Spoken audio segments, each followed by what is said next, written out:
Bom dia, pessoal! Que alegria estarmos aqui juntos nessa manhã para meditarmos na palavra de Deus e orarmos por nossas famílias. Sim, hoje nós queremos compartilhar com vocês o texto de Esther, capítulos 3 e 4. Estamos durante essa semana refletindo com a leitura do livro de Esther. E nós vamos refletir hoje com vocês sobre a resposta que é óbvia. Quando Mardoqueu, um dos judeus, pergunta à sua sobrinha, que ele tratava como filha, Hadassa.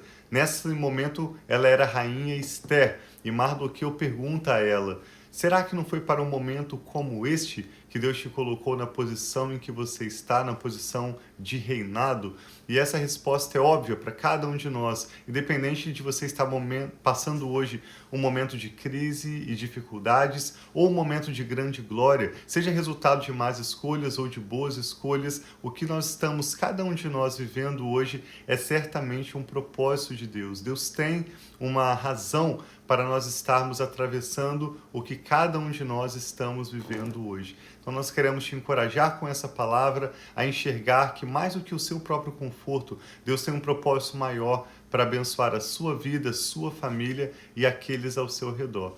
Hoje nós vamos meditar então com essa leitura tão linda, esse texto de Esther, capítulos 3 e 4. E ao final dessa leitura, eu e a Rafa queremos orar pela sua vida e pela sua família. Sim, vamos pedir ao Senhor então para abençoar esse tempo que nós temos aqui juntos e trazer entendimento, trazer uma revelação especial. Talvez essa história você já conheça, é uma história famosa da Bíblia, tão linda, talvez a favorita de algumas pessoas.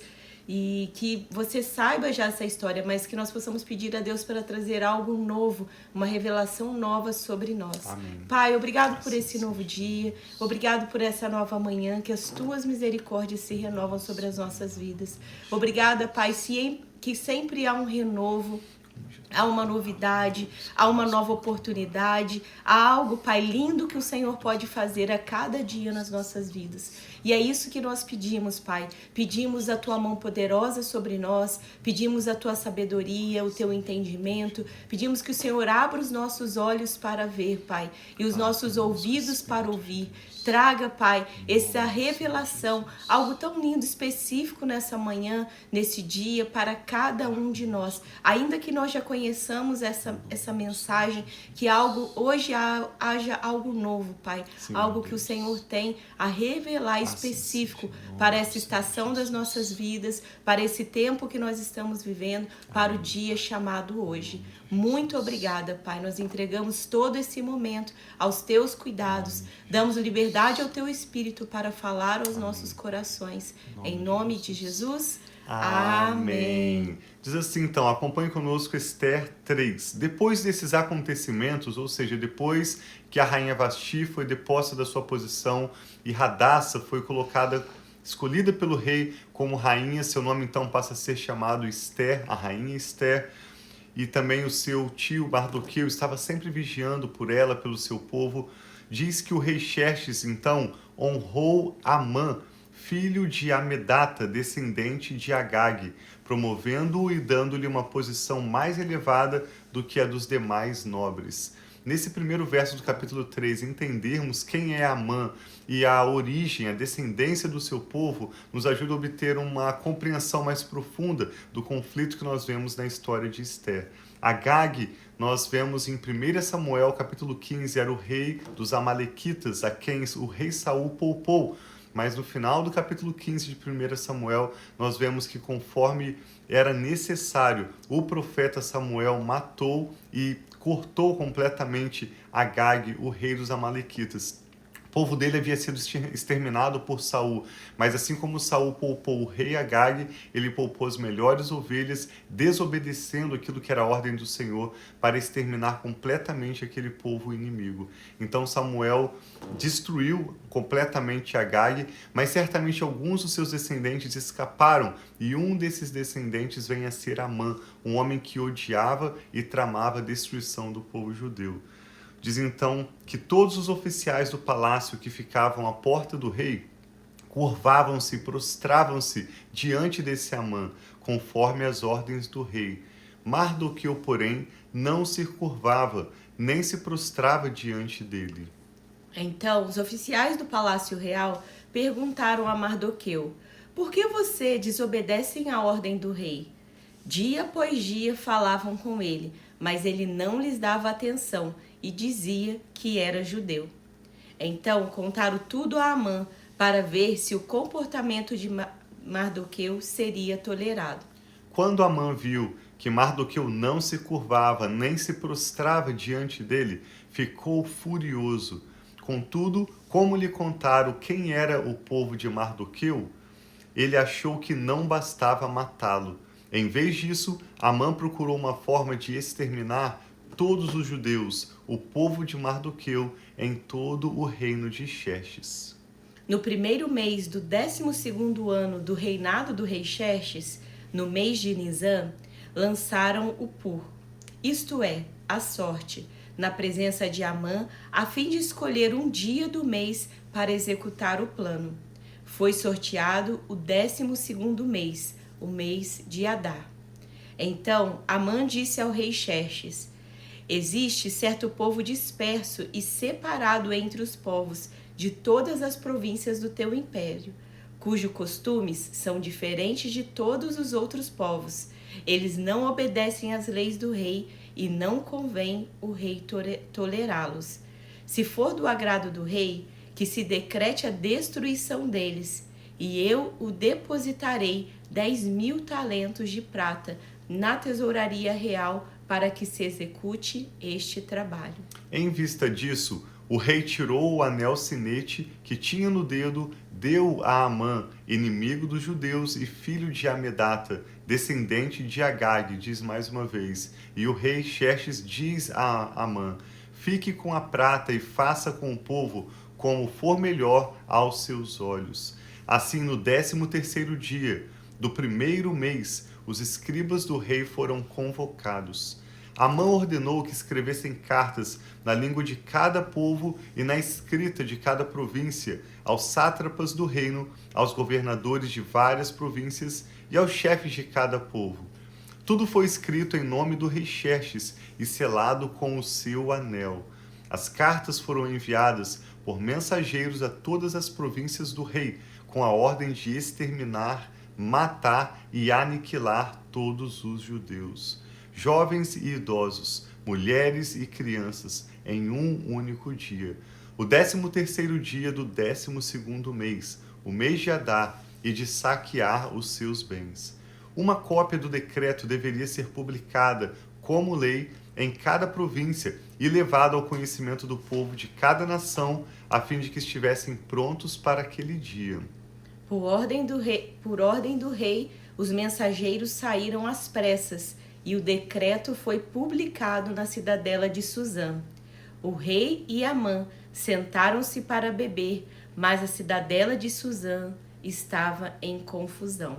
No capítulo 4 diz que quando Mardoqueu soube de tudo que tinha acontecido, rasgou as suas próprias vestes, vestiu-se com um pano de saco e cobriu-se de cinza, e saiu pela cidade chorando amargamente em alta voz. Cada um desses elementos, o rasgar as vestes, o cobrir-se de cinzas, o chorar em alta voz, vestir-se de pano de saco, indicavam lamento, muitas vezes luto e profunda tristeza. Mardoqueu tomou não apenas uma dessas atitudes, mas fez todas elas somadas. Rasgou as suas vestes, se vestiu de panos de saco, se cobriu de cinzas e saiu pela cidade chorando em alta voz. Ele não está nesse momento orando, clamando a Deus, ele não está nesse momento buscando um plano como ele poderia se proteger, e assim as Escrituras Sagradas nos ensinam, como nós lemos alguns meses atrás o livro de Lamentações, que existe também no momento de dificuldade um valor no choro, um valor na lamentação. Não é reclamar das circunstâncias,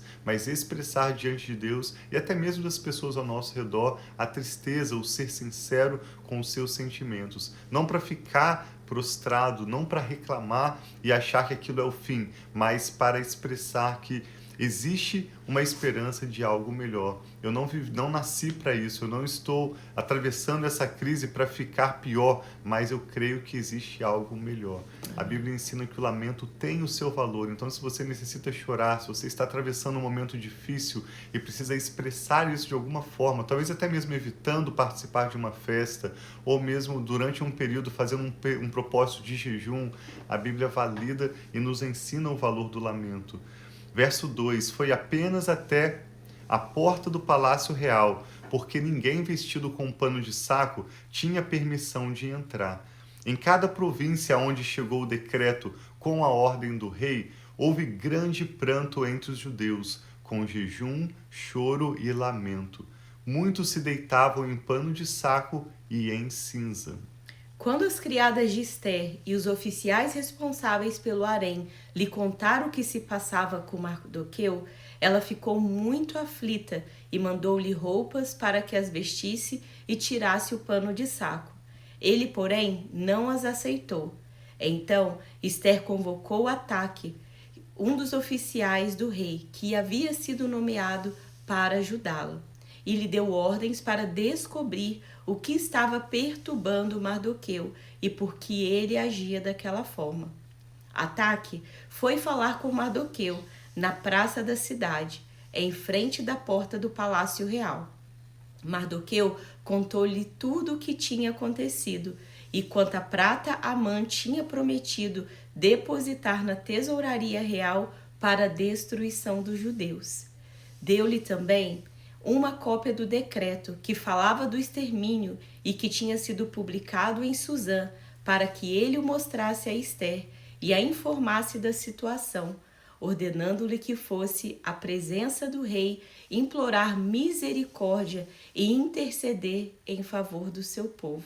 Ataque retornou e relatou a Ester o que Mardoqueu lhe tinha dito.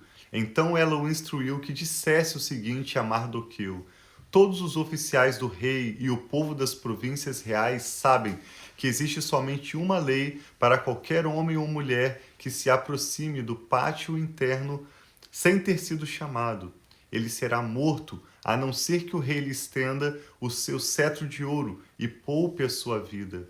Aliás, eu não sou chamada à presença do rei há mais de 30 dias. E aqui no capítulo 4, a partir do verso 12, nós vemos talvez o coração, os versos mais importantes que resumem a história de Ester. Diz assim: quando informaram Mardoqueu da resposta de Ester, ele mandou dizer-lhe: não pense que pelo fato de estar no palácio do rei, você será a única entre os judeus que escapará. Se você ficar calada nesta hora, socorro e livramento surgirão de outra parte para os judeus, mas você e a família do seu pai serão mortos. Quem sabe se não foi para um momento como este que você chegou à posição de rainha? Sim, Mardoqueu era um homem de fé, ele sabia que o seu lamento, o seu clamor diante de Deus seriam respondidos. Ele sabia que Deus tinha uma promessa a Abraão, Isaque e Jacó, de que através do seu povo, o povo judeu, Deus abençoaria famílias de todas as nações da terra. Deus estava prestes a os trazer de volta do exílio para restabelecer-se em Jerusalém e viver as promessas de Deus. Mardoqueu sabia que aquela maldade de Amã e mesmo o decreto que Amã tinha obtido no nome do rei para exterminar completamente o povo judeu não teria sucesso. Ele sabia que haveria, como ele disse, socorro e livramento, seja de uma parte ou seja de outra. Isso nos ensina que Mardoqueu não estava olhando para Ester e pensando: agora nós precisamos de Ester porque ela é a única solução.